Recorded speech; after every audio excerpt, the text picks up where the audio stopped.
Okay, so the next lesson is a little bit technical, but let us try to understand that.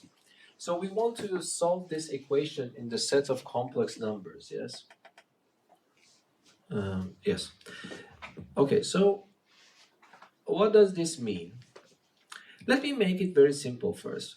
By the way, here Z and W are complex numbers, so this symbol means belongs to the set of complex numbers, but N is a natural number. Okay, so this is what you learn in high school level. Okay, so if I want to solve that, it is easy if I have it, for example, in real numbers. Let us go back. For example, let me ask you to solve this equation. So here, W is given, Z you want to find. Let us consider the case that I have x to the power of 5 is equal to 1.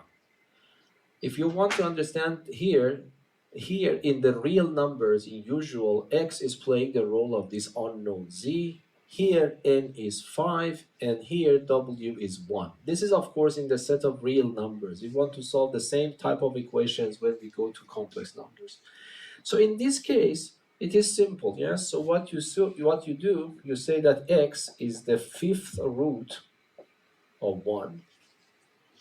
And the fifth of root of 1 is just simply 1, and you say that x equals to 1, problem solved. Yes? But now, if I want to solve the same question in complex numbers, here let us assume that x is not a real number, but a complex number. You might still wonder that I can go this and say the fifth root of 1 and then say 1 and then I say z is equal to 1, yes? But the whole point is that if you do this, you get only one answer. This answer is definitely correct. Because if z is 1, first of all, 1 is also a complex number, yes? Because 1 can be viewed as 1 plus 0i. So it's a complex number, and when I raise it to power 5, the answer is 1. The problem is that we don't know how to take roots in complex numbers. For example, if I tell you the fifth root of 1 plus 3i, what is even the meaning of this? Okay? So that is the whole point. That is the main obstacle in front of us. So we want to understand somehow we can take this fifth root or seventh root or whatever root we want. Okay? And then you see that now, if I ask you to solve this equation in the set of real numbers, you get one answer. But you will see that when I ask you to solve similar equation, but in the complex numbers, you get, of course, one answer as before, but you get 4 more answers, which is not there when you are working with real numbers. Another thing is that, for example, if I ask you to solve this equation in the set of real numbers, you will say no real solutions. But if I give you the same type of equation in the set of complex numbers, then you ask yourself, what are the numbers, complex numbers, so that the second power of them is -1. Of course, you immediately realize one of them is I itself, and the other one is -I. So in this case, we do not have any solutions at all if I restrict myself to real numbers, but if I want to go to complex numbers, I also get 2 answers, not just 1, 2 answers. Okay? So the point is this. Today we want to talk about if you give me W in the set of complex numbers, and you write z to power n, so n is given, W is also given, I am looking for z. This is today's lesson. So we want to find all answers to this, not just one answer. So here, you got one answer, but it is not guaranteed that this is the only answer. In the set of real numbers, yes, this is the only answer. But as you will see today, there are 4 more answers here if I want to go to the complex numbers. And this is the generic rule.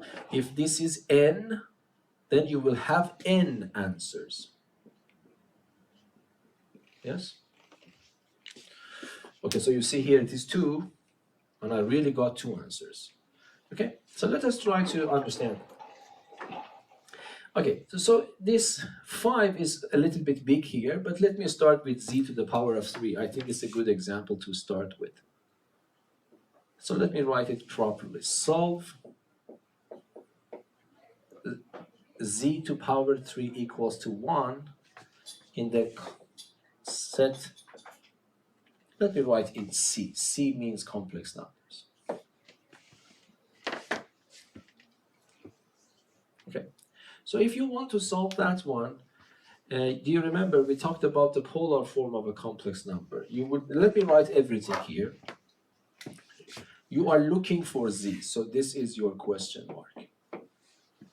We say that, okay, I am looking for z. Let z that I am looking for in its polar form is r cosine theta plus I sine theta. Yes? You say that z is a complex number, and we learned that every complex number can be written in the polar form, so z can also be written in the polar form. What was r, do you remember? R in the polar form was the absolute value, and theta was the argument. No? Okay, so I want to find z. In principle, it means that I need to find r, I need to find theta.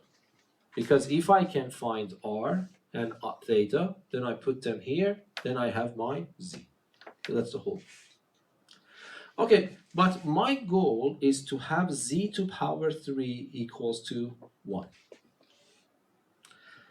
But we learned, do you remember we learned a nice formula for raising complex numbers to high powers using the polar form.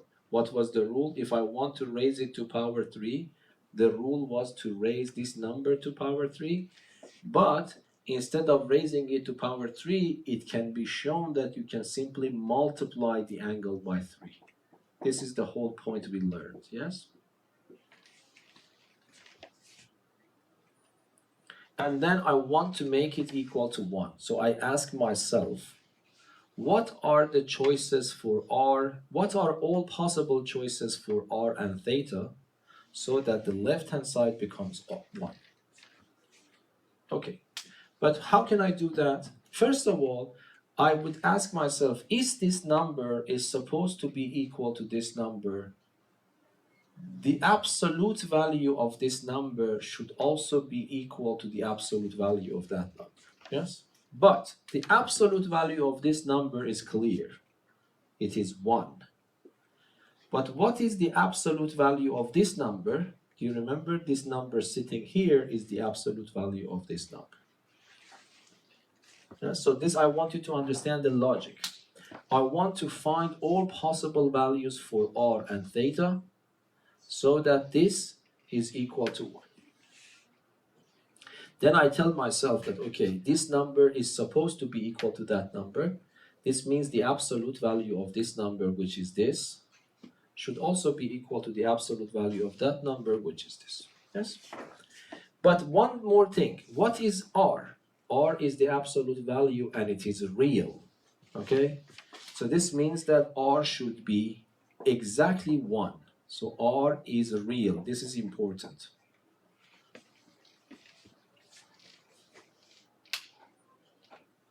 I want you to understand that it seems like a circular argument, but it is not, because my goal is to solve this.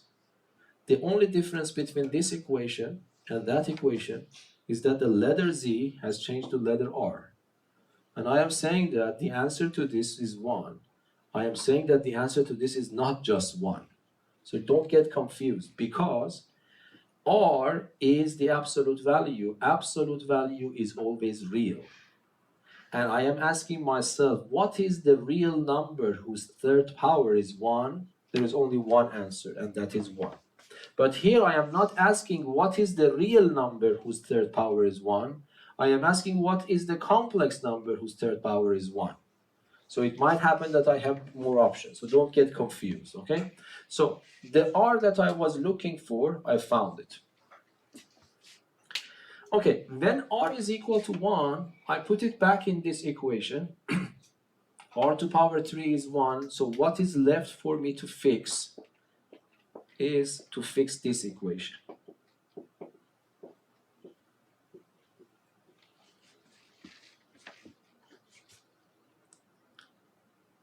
So it means that I need to find t on theta so that the left-hand side becomes equal to the right-hand side. But do you remember, this is a complex number. This is also a complex number because you can view it as 1 plus 0i. And now on the left I have a complex number, on the right I have a complex number. I demand they become equal. This only happens if the real part of is be equal to the real part and the imaginary part become equal to the imaginary part. So what I get two equations. The real part, which is cosine 3 theta, should be equal to 1, and the imaginary part, which is sine 3 theta, should be 0.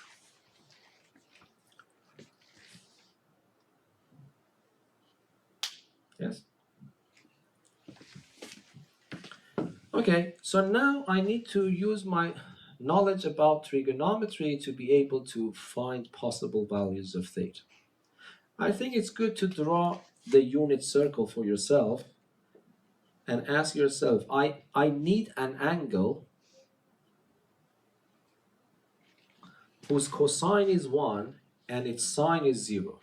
And you know that cosine is related to the x-coordinate of the points on that circle, and sine is related to the y-coordinate. So where is this point? X-coordinate should be 1, the y-coordinate should be 0. So this is my point. Yes?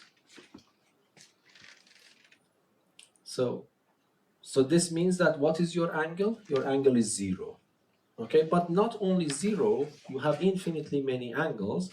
So this means 3 theta is 0. But not just 0, because I can add any integer multiple of the whole circle. So I can add 2 pi times n. So let me write 2n pi. And what is n? N is an integer, yes? But then I am looking for theta, so I divide theta, everything by 3, it becomes 2n pi over 3, and n belongs to z. Yes?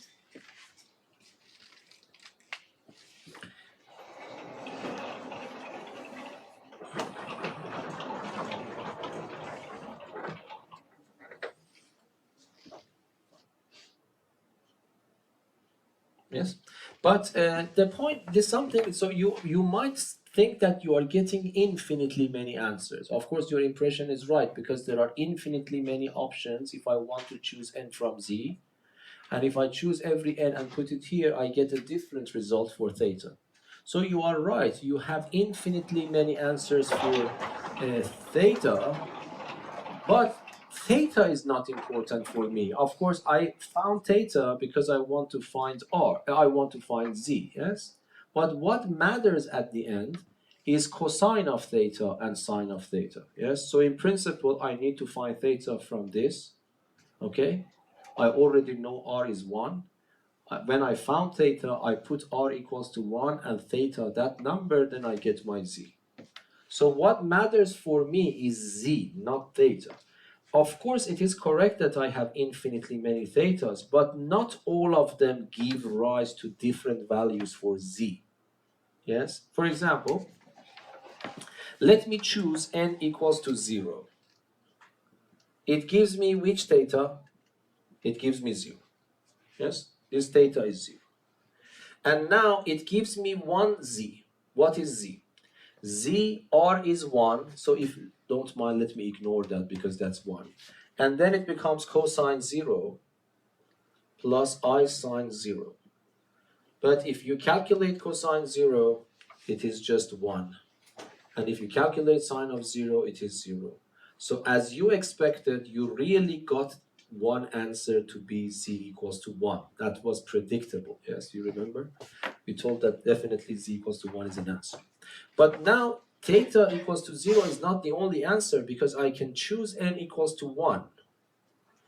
I can also choose negative numbers, but let me just stick to positive for the time being. If I put 1, then what is theta?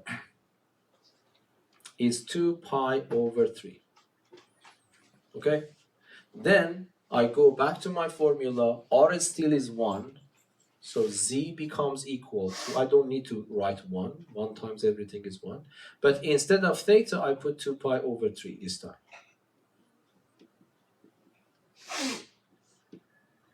Yes?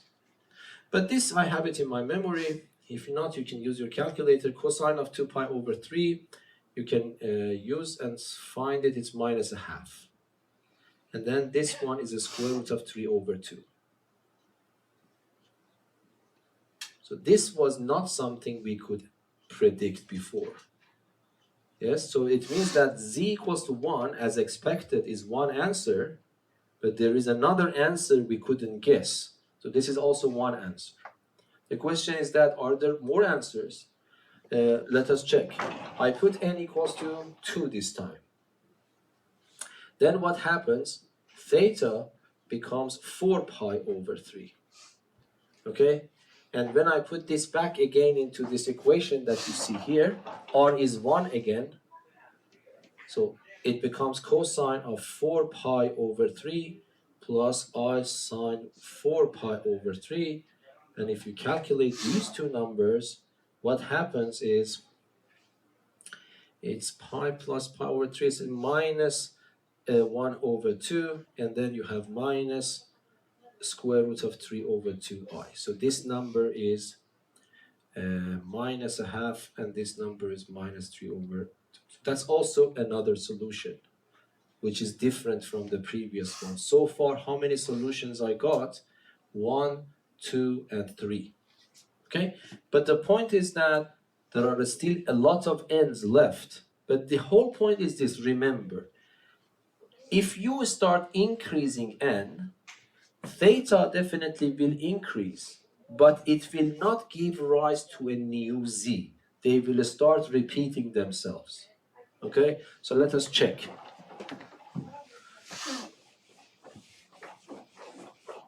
So for example, here, if I put the next number is 3.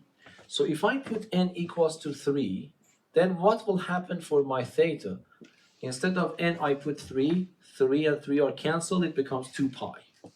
Okay? And then if I ask you to write z is r, which is still 1, but this time I choose 2 pi. So it becomes cosine 2 pi plus I sine 2 pi.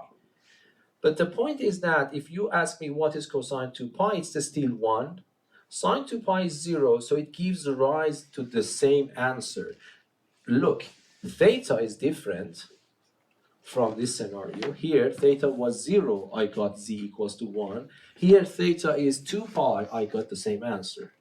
But this pattern will repeat itself. So for example, if you put 4 and do the calculations, you will get this answer back. If you put 5, you will get this answer back. Again, if you put 6, you will return back to this one. So even though you have infinitely many choices of theta, but these will give rise only to 3 different answers. So if I ask you what is the solution of this equation, if I want to solve it in the complex plane, 3 answers. One of them is one you could expect. The other one is a little bit strange number there. And the other one is this number. And there are no more.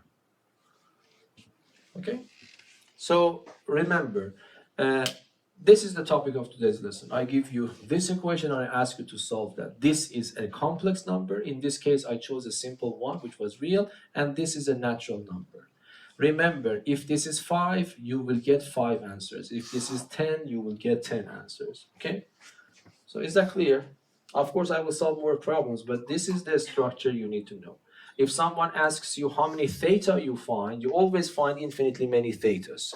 But if you start doing substitutions for n, then at most, no, exactly you will get this number solutions. If this is 5, you get 5 of them. If this is, and this is why I really recommend you always start from 0. For example, here it is 3. You start from 0 and go up to 2. Remember, if you go to the next one, it will repeat itself. If this is 10, you start from 0 and go up to 9. The 10th one will repeat itself. Okay, so that's the rule of thumb. Okay, now this is the lesson, but we have to solve some more problems to get used to. Okay, so let me see if there is a better example here. No? Okay, so let me make an example myself. So we want to solve this problem. So z to power 4 equals to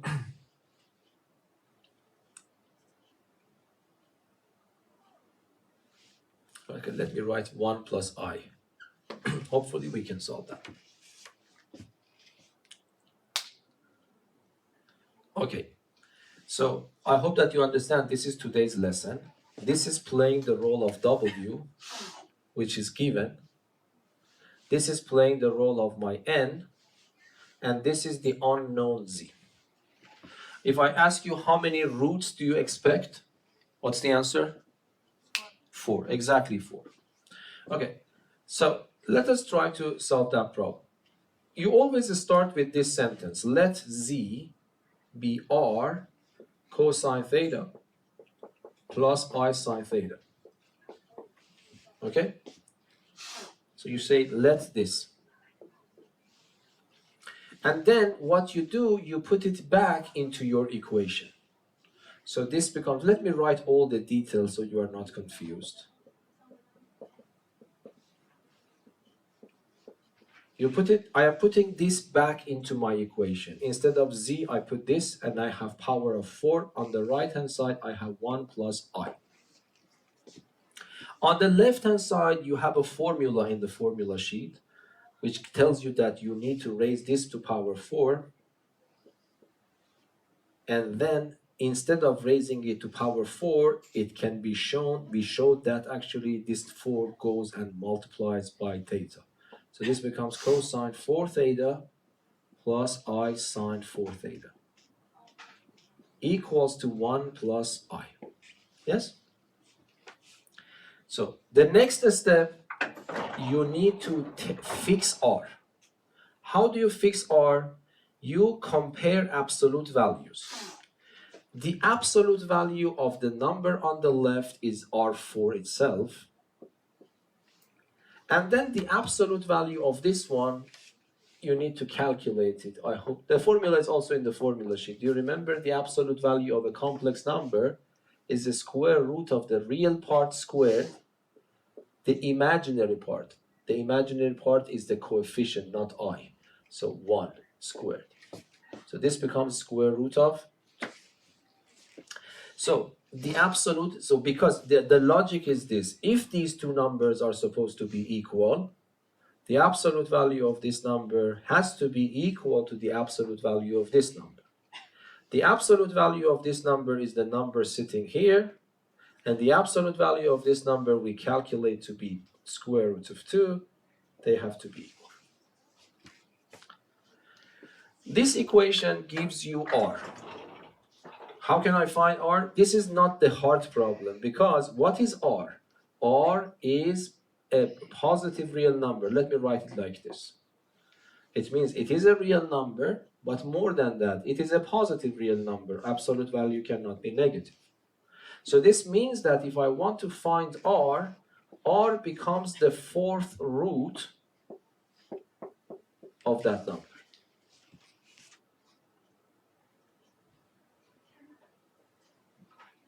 You can keep it like this, but let us do some simplifications. A square root of 2 itself is 2 to the power of 1/2, and I have to the power of 1 over 4. And then you know that these two should be multiplied, it becomes 1 over 8. But instead of writing it in this weird way, I prefer to write it as the 8th root of 2. So let us put it in a box because we will need it. So R is the 8th root of 2.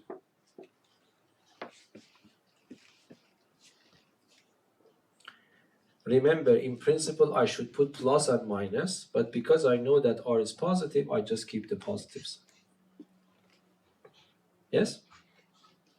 So, the first step is to find r. When you found the r, you put it back into your equation, but don't put this back into your equation because you have to calculate a lot. You need r4. You have r4 in front of you. So put that number there, yes?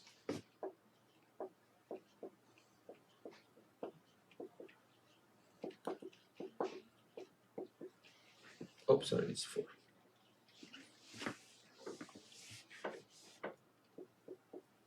Yes?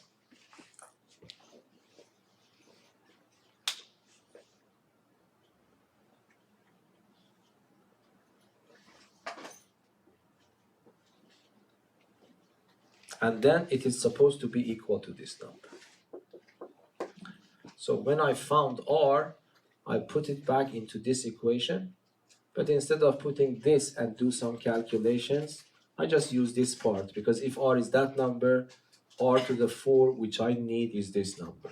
So instead of r4, I put this and I copy and paste everything else.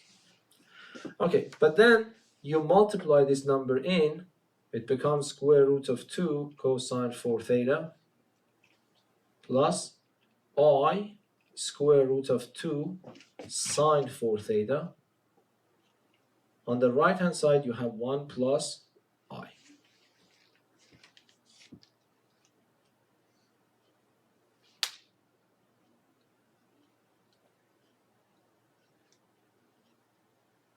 Okay, the left hand side is a complex number. This one, which does not have I in it, is the real part. And this part, which is the coefficient of I, is the imaginary part. On the right hand side, this is the real part. And the imaginary part is actually this number 1 here, yes? This is your imaginary part.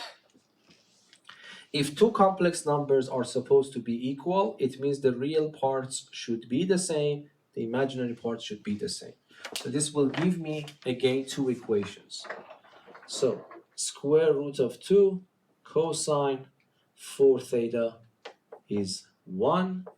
Square root of 2 sine 4 theta is 0. No, it's also 1, sorry.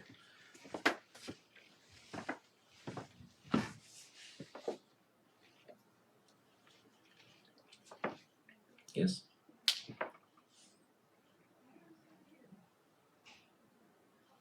Okay, so this is a little bit harder. You have to calculate theta.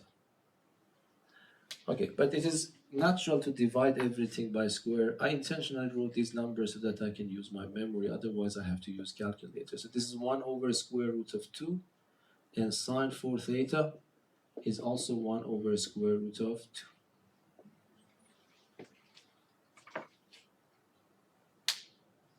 Okay, so I am looking for this angle. Okay, momentarily forget about this name, it is 4 theta. 4 theta is just a missing angle. You want to find an angle whose cosine is this number and its sine is also this number. I don't know, this number is famous. It's 45 degrees. So this sine and cosine of 45 degrees is this number. So what does this mean? This means that 4 theta, which is my missing angle, is pi over 4, which is 45 degrees. But not only this one, plus 2n pi.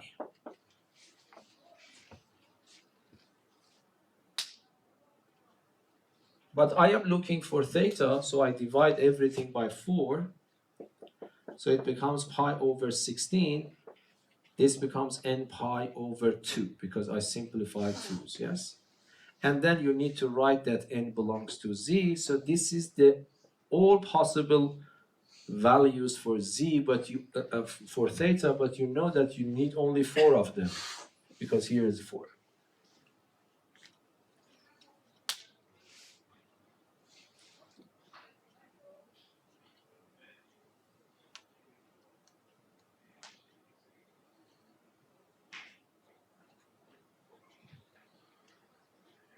Is that clear? Okay, but now finally I already know r, I found my theta, but I know that I don't need all of them. According to what I told you, you need to consider 4 cases. And I told you that start from 0. What is theta? Is pi over 16. Okay? But what is r? R is this number. Theta is this number. I put them back here, I find my z. Yes? So z becomes equal to the 8th root of 2 cosine pi over 16 plus I sine pi over 16. And this is not something that I can calculate. If I want to go further, I have to have calculator to calculate this. But for the exam, it is enough to write it like this. If they ask you to answer in decimal points, you need to put these numbers, switch your calculator to the radian mode, put them there, and then that's your number. Okay? And now n equals to 1. By the way, this is a very strange number. You couldn't even imagine that this is one of the answers to that equation. Yeah? So if you really are patient and raise this equation to power 4, it really gives you this number. You don't need to be patient because you can use the formula, yes? So here, n is equal to 1. Let us see what happens. If n is equal to 1, then you go to scratch work. So pi over 16 plus pi over 2. I take the common denominator, 8 pi over 16, yes? And if you add them up, it becomes 9 pi over 16. And I put this there. So this is 9 pi over 16. So this means that z is equal, again, the 8th root of 2, but this time cosine of 9 pi over 16 plus I sine 9 pi over 16. So this is the second answer, but you know that there are 2 more. Okay, so you go to scratch work, you put n equals to 2 this time. If I put 2 here, theta becomes pi over 16 again. But when I put 2, it becomes pi. And then I take the common denominator, 17 pi over 16. So this means that theta is 17 pi over 16 this time. And this means that z is the 8th root of 2 and cosine 17 pi over 16 plus I sine 17 pi over 16. Yes? And finally, you know that there is one more, and that is when n is equal to 3. So let me clean this. I put n equals to 3 and then take the common denominator, yes? If I put 3, it becomes pi over 16 plus 3 pi over 2. If I take the common denominator, 25 pi over 16. So then it means that theta is 25 pi over 16. And then this means that z is equal to the 8th root of 2 cosine of 25 pi over 16 plus I sine 25 pi over 16. So we got all 4 answers.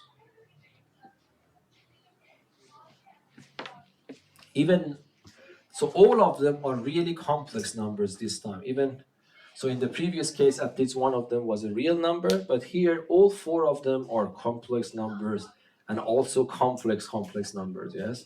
Because if you want to know what they are, you have to use your calculator. But this is what it is.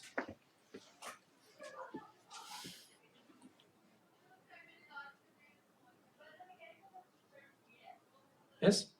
So this is actually the lesson. It's a little bit technical, I know, but you need to practice.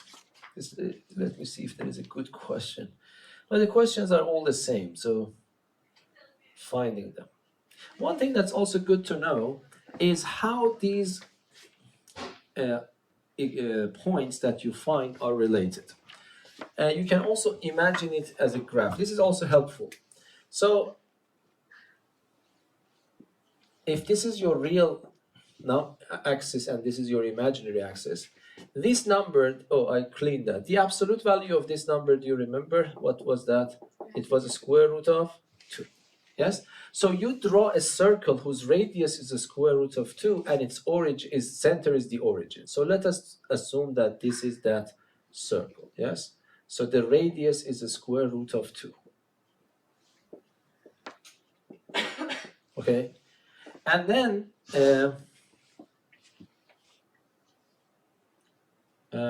sorry. This I want. This is, let us assume that this is the eighth, because I am trying to find z somewhere here. I realize that this z, the absolute value of the z that I am looking for, is the eighth root of 2. Yes, the absolute value of z. Okay, what does it mean? It means the distance from this z. So sorry, I actually messed up a little bit. Forget about this. This number z that I was looking for, we realize has this absolute value. It means that the distance of this point to the origin should be the eighth root of 2. So it means that this z is somewhere on the complex plane, but I also know that its distance to the origin is this number. So it means that if I put the needle of the compass here and open this compass to this length and draw a circle, z is somewhere on this circle. Yes, because the distance to the origin is that number. But where is it? We realize there are only 4 options. Yes, one of them is this, the other one is this, the other one is that, and the other one is this. Okay, but what is this one? The argument, do you remember this number sitting here? The angle is pi over 16. So it means that one of them is in a place that when I draw it, this angle becomes pi over 16. Yes, because that is the argument. Do you remember if this vector for the first one has this angle? But what is the next one? When I put n equals to 1, I am adding pi over 2 to pi over 16. And when I calculated, I got 9 over pi over 16. So it means that the next one is 90 degrees after that. Yes? And what is the next one? Here. The next one, I chose n equals to 2. It means that I added 2 pi over 2 to 90 degrees to this one. So it means that I start from here, I go 190 degrees, I go another 90 degrees. I hope that you agree with me. You end up exactly at the opposite point. So if I want to give them names, Z1, Z2, Z3, Z4, Z1 is here, Z2 is here, Z3 is here, and what is Z4? Z4, I chose n equals to 3. It means I added 390 degrees to the first one. So this is 190 degree, the second 90 degree, and the third 90 degree. So here is Z4. So that's also good to visualize. So where these roots are located. And it is always the case if I connect them. And so my picture is really out of scale, don't rely on it. But if I do it precisely, this becomes a regular polygon. Okay, so here I have 4 roots, so the regular polygon becomes a square. Yes? In the previous case, I don't know, do you remember the numbers? So we were solving this equation. So I got the absolute value is 1, and I got theta to be 0. And what was that? The other theta, do you remember? What was it?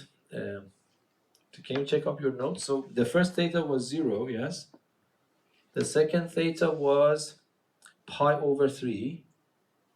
Or no, 2 pi over 3. And the next theta was 4 pi over 3, yes? Yes? So if you see this solution, okay, if I want to visualize the solutions of the previous example on the picture, which circle I need to draw? I realize the absolute value of z is 1, so I draw a unit circle with length, radius length 1. And then the theta for the first one is 0, so the first point is really located here. And the second point has the same absolute value, but the angle is this is 120 degrees. So it means that I've rotated 120 degrees. This is the second one. And this is 240 degrees. So it means that each time I rotate 120 degrees. And then if I connect them, if you draw it precisely, it becomes exactly a regular polygon. But a regular polygon with 3 sides is just the equilateral triangle. Okay? So that's also good to know. So in principle, so if I want to solve this, for example, let me give you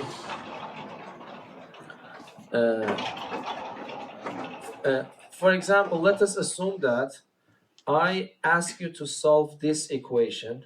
So let me make it 5.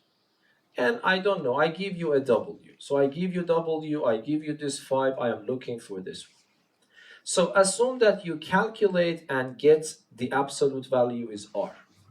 Okay? If you want to imagine, what do?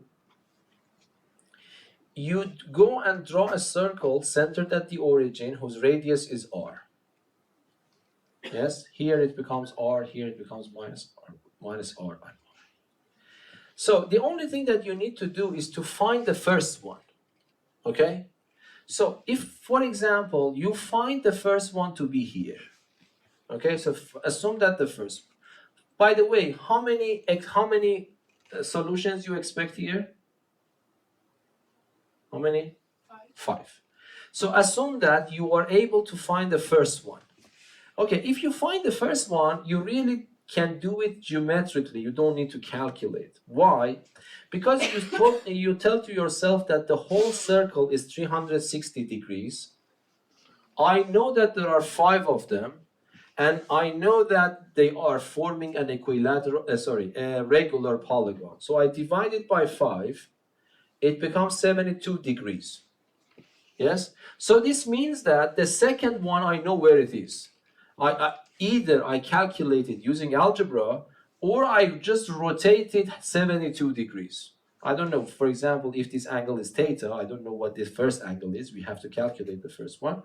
But then I add, for example, 70, this is not a good picture.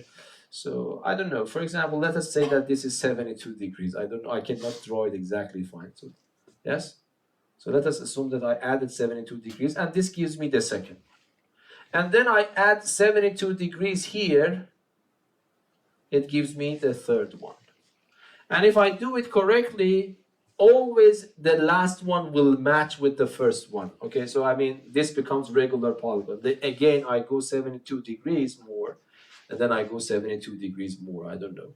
Then this becomes my pentagon, yes? Something like this. So this is good to know. Sometimes they might ask you a question related to that. So if I ask you when you solve this one, algebraically you do this. But if you want to understand what you are doing geometrically, you will say that, okay, I find the first one, and I say that, okay, the full circle is this 360 degrees. If there is 5, I need to divide this by 5. If it is 10, I divide it by 10. But I have to find the first one algebraically. There is no escape from that. But after I found the first one, instead of calculating the rest, I can start rotating this by that angle each time. Then I will go back. Yes? Okay. So for this chapter, there's only one lesson left, which is also a little bit lengthy, so we can finish that later. And then if you remember, I skipped the probability part from integrals. It didn't include. I even didn't teach that one, so I will come back and complete that one. I think we are on the track, so if you don't mind, let me pause